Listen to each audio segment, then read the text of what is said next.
The Discovery Health Medical Scheme is a separate entity from the Discovery Health Pty Limited Administrator. As I've said in my presentation, the Discovery Health Medical Scheme is a not-for-profit entity. It is regulated by the Council for Medical Schemes and governed by the Medical Schemes Act.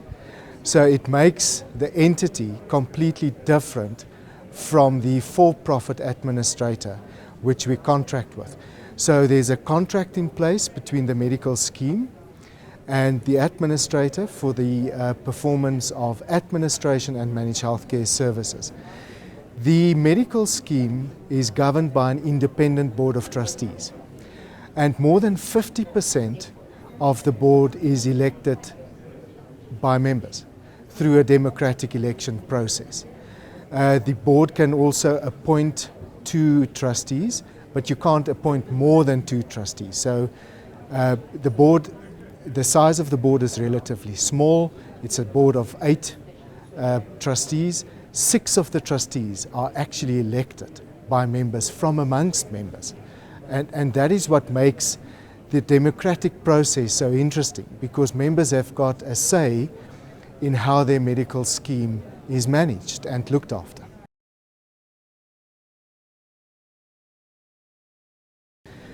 This specific election was quite interesting because we had a vast number of candidates or nominees for this election. We also, from a board perspective, have decided that we're going to outsource the election process to a third party to be completely independent, and also to show the independence in terms of the process. So PwC was appointed as the electoral body, independent electoral body of the scheme. The Board of Trustees appointed an independent nomination committee that assisted PwC with the vetting of nominations.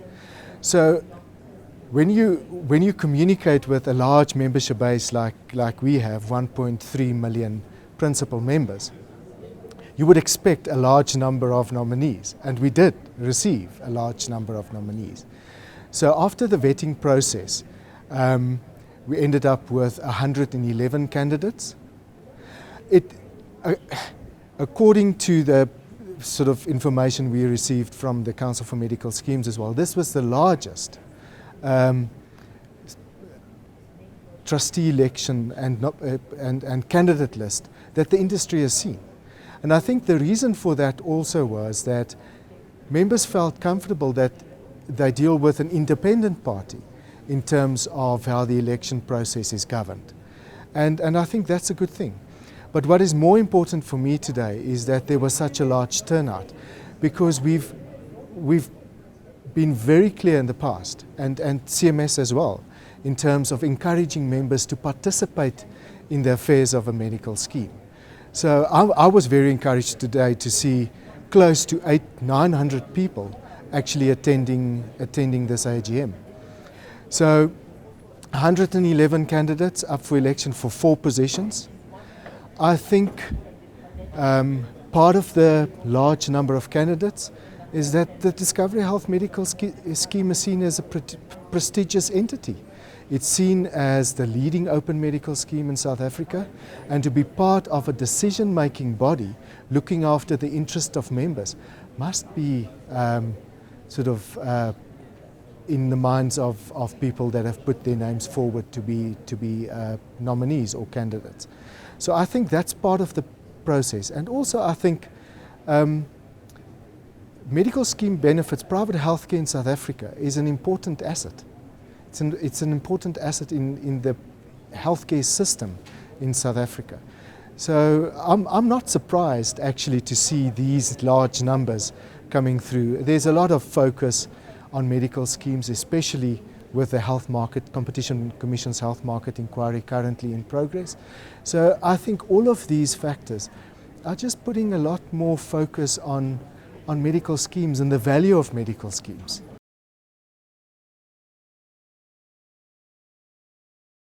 You know, it's an interesting question, but again also because we've never done such a large scale election, Our costs are approximately 13.5 million rand, and a lot of that relates to postage and dealing with members that do not have communication channels like email and do not have access to computers to access our website. So it's incredibly important for us to encourage our membership to become electronic, because it will reduce the costs significantly. For this election, we had to communicate to about 155,000 principal members. And if you look at the current costs, the postage costs, the printing costs, that's a significant amount of money. If we can convert the 150,000 to electronic communication, we'll save a huge amount of money. But again, not everybody has access to electronic media, and we have to communicate with everybody. We've sent out over 1.1 million emails. Now, just imagine if we had to add another 150,000 people to a manual postal snail mail communication process, it would have doubled the costs. So from our perspective is the more we can sort of rationalize the communication principles with our membership, the more efficient the costs become.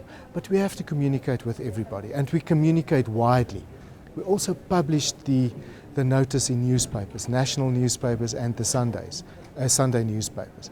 So again, we try to reach members from all angles in terms of participating in the decision-making processes of the scheme.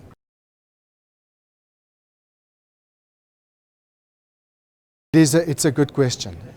Again, what we have asked the candidates to do is to produce a short kind of bio and just introducing themselves to be part of the booklet and also the ballot paper, so that people can just again see the kind of main qualifications, what the background and the expertise of the candidates are.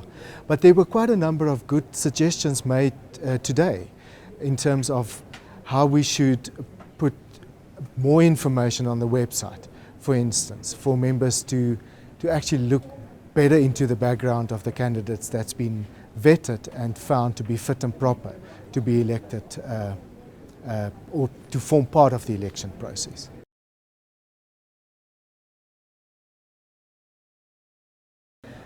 Remuneration is very important in this kind of environment. I personally believe that the trustees are taking significant personal risk of being a trustee of a medical scheme, because it's being trustee of a medical scheme, it's trust monies. So you have to have a heightened kind of sort of fiduciary duties in terms of protecting the rights and benefits of the members. Trustees are remunerated. There's no specific guidelines. The Council for Medical Schemes has sent out some kind of guidelines in 2014 to sort of guide boards as to how they should look and benchmark trustee remuneration. Some medical schemes don't even pay their trustees. So there's no real guideline in the industry. We believe that you have to pay trustees because they fulfill a significant duty for members.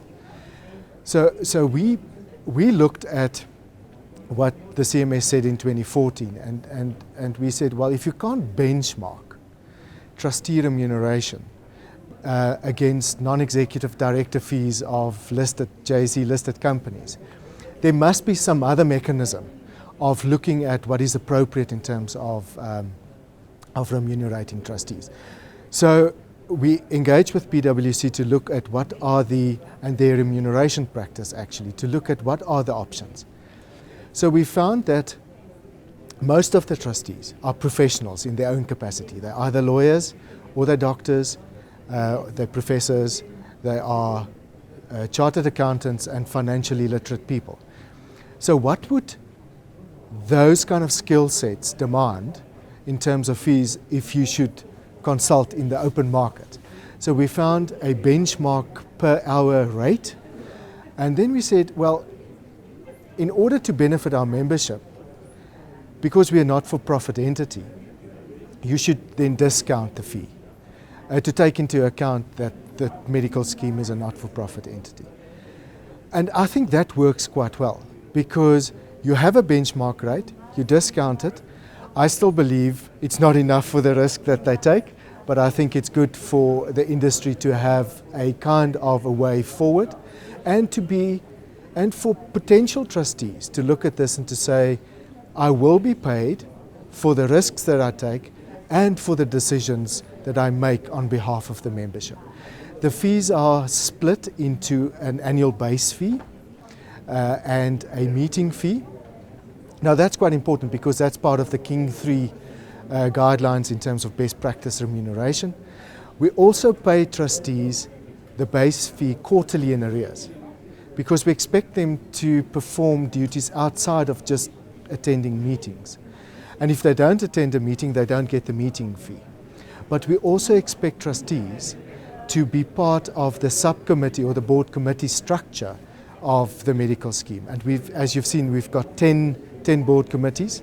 So we need trustees as part of the board committee structure, but also independent members as part of the board committee structure. Same principle, because it's the same skill set that applies across the governance structure of the scheme.